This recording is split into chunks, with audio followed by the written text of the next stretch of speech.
Sawadee, mesdames, messieurs, bonsoir. Merci de nous rejoindre pour cette édition en français de l'ATNL. Nous sommes vendredi le 15 juillet 2016. Commençons tout de suite par le message de félicitations à l'occasion de la fête nationale de la République française. Monsieur Bounyang Volatiit, président de la République démocratique populaire Laos, a adressé le 14 juillet 2016 un message de félicitations à son homologue François Hollande à l'occasion de la fête nationale de la République française. Je tiens à vous exprimer notre profonde satisfaction envers les excellentes relations et la bonne coopération qu'entretiennent nos deux pays, et particulièrement nos sincères remerciements pour le soutien et l'assistance de la France dans le cadre bilatéral et multilatéral, contribuant ainsi à la réalisation du 8e plan de développement économique et social du Laos, en vue de sortir notre pays de la liste des pays les moins avancés vers l'an 2020, a-t-il souligné dans le message. Je suis fermement convaincu que les liens d'amitié et de coopération fructueuse entre nos deux nations continueront à se développer davantage, tant au niveau bilatéral et au sein de la francophonie que dans le cadre de l'Union européenne, dans l'intérêt de nos deux peuples, de la coopération internationale pour le développement et pour la paix mondiale. Par ailleurs, M. Thongloun Sisoulith, Premier ministre de la République démocratique populaire Laos, a adressé un message de félicitations à son homologue de France, M. Manuel Valls. Dans son message, M. Thongloun Sisoulith a exprimé la ferme conviction que les relations d'amitié et la coopération entre la République démocratique populaire Laos et la République française continueront à se développer fructueusement dans l'avenir, dans l'intérêt des deux peuples, ainsi que pour la paix et la coopération internationale. En cette même occasion, M. Salem Sakomasit, ministre des Affaires étrangères de la République démocratique populaire Laos, a également adressé un message de félicitations à son homologue de France, M. Jean-Marc Ayrault. Le Premier ministre, M. Thongloun Sisoulith, participe au sommet de la ZEM en Mongolie. Le Premier ministre, M. Thongloun Sisoulith, et sa délégation ont quitté Vientiane le 14 juillet pour participer au 11e sommet de dialogue des chefs d'État et de gouvernement des pays de l'Asie et de l'Europe qui se tiendra les 15 et 16 juillet à Ulaanbaatar.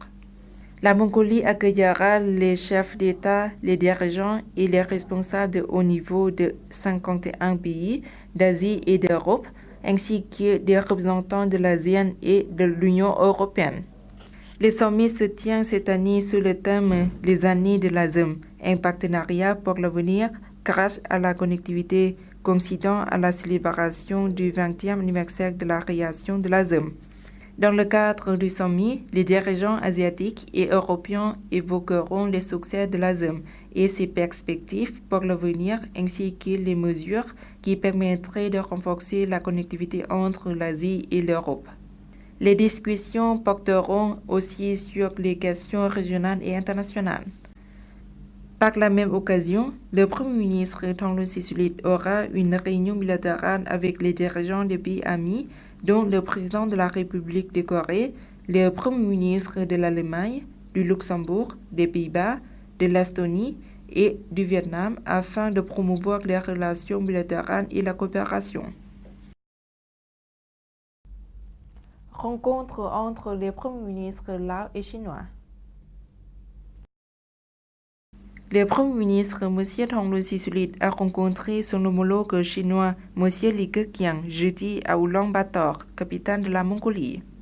Le chef du gouvernement chinois a également souligné la volonté de la Chine d'approfondir, à l'occasion du 55e anniversaire de l'établissement de relations diplomatiques sino-laos, les échanges bilatéraux de haut profit et la coopération dans plusieurs domaines.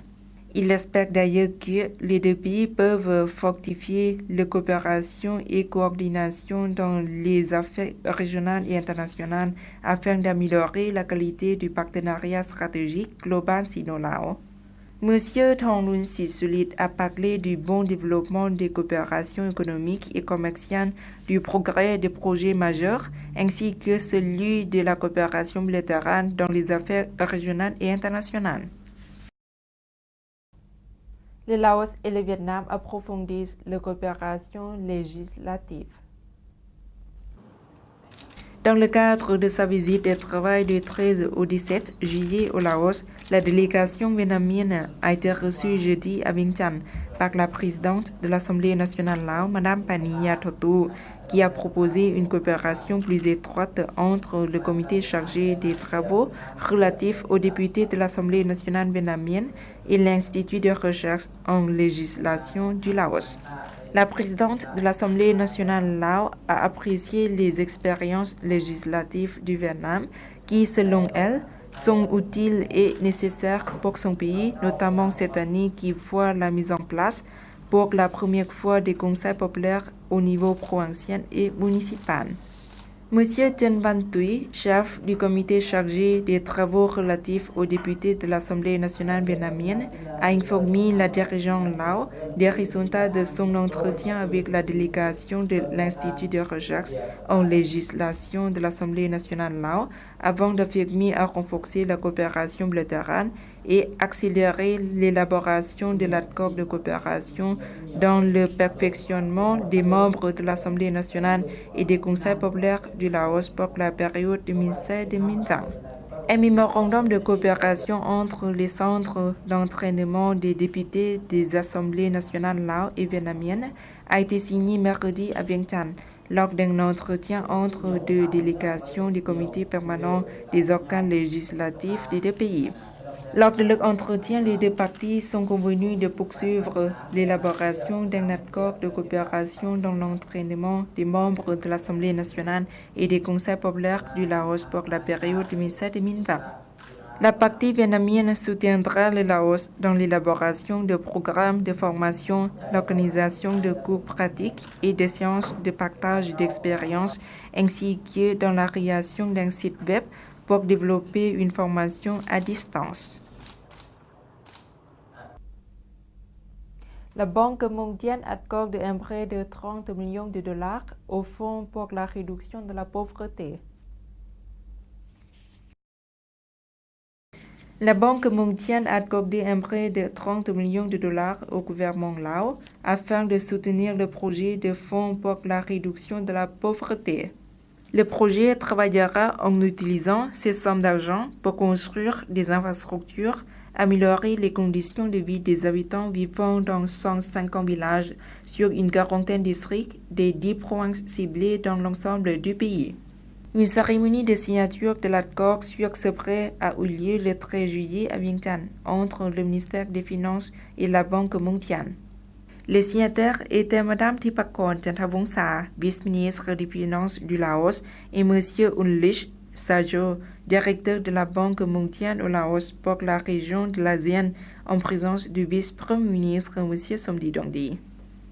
Ce prêt a été accordé dans le cadre de la troisième phase du financement de cette banque pour contribuer à améliorer les conditions de vie des habitants et construire des infrastructures comme des routes, eau potable et la nutrition.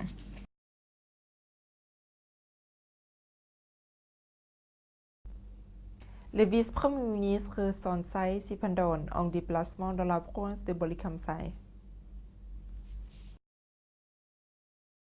Au cours de son entretien avec les responsables de la province de Bolikamsai, le vice-premier ministre Sonsai Siphandone a entendu le rapport sur la mise en application du plan de développement socio-économique présenté par M. Kongkeo Saisongkham, gouverneur de cette province. Pour la période 2015-2016, plus de 225 projets d'une valeur de plus de 130 milliards de kip ont été autorisés dans la province de Bolikamsai. Jusqu'à présent, plus de 200 projets sont achevés par l'investissement des hommes d'affaires et par la promotion de l'agriculture et de l'élevage, ainsi que la culture du riz. À cette occasion, le vice-premier ministre a demandé aux fonctionnaires de cette province de mettre en application les résolutions du 10e congrès du parti, de former des fonctionnaires et de développer le secteur socio-économique. Célébration du 227e anniversaire de la fête nationale de la République française à Vientiane.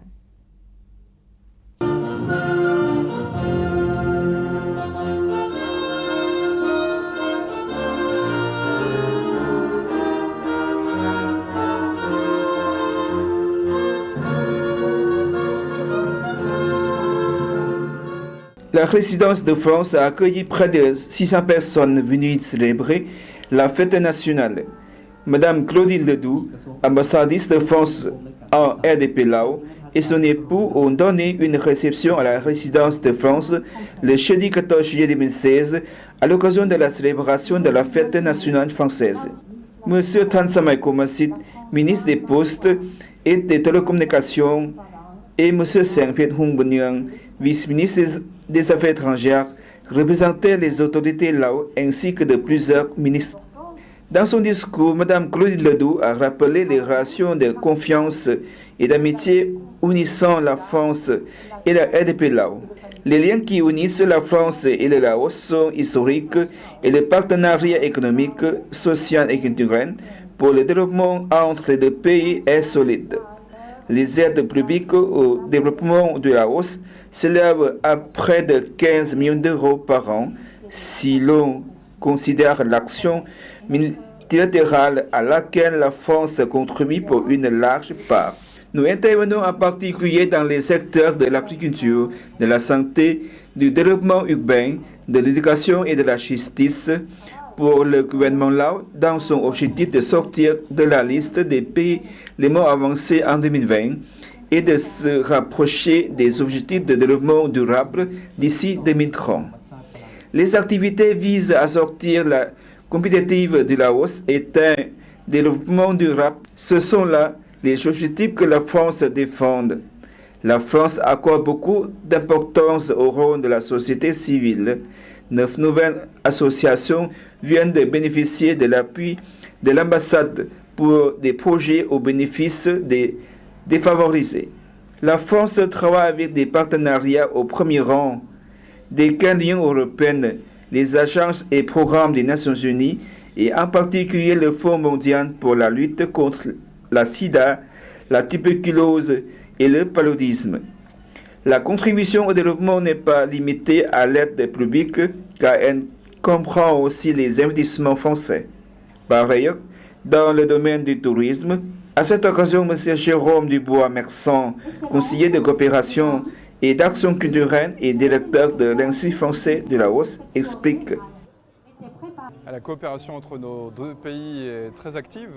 Nous intervenons dans plusieurs domaines ici au Laos, essentiellement dans le domaine de la santé, mais également de la justice, du patrimoine, de la préservation du patrimoine au Laos, et également de l'éducation.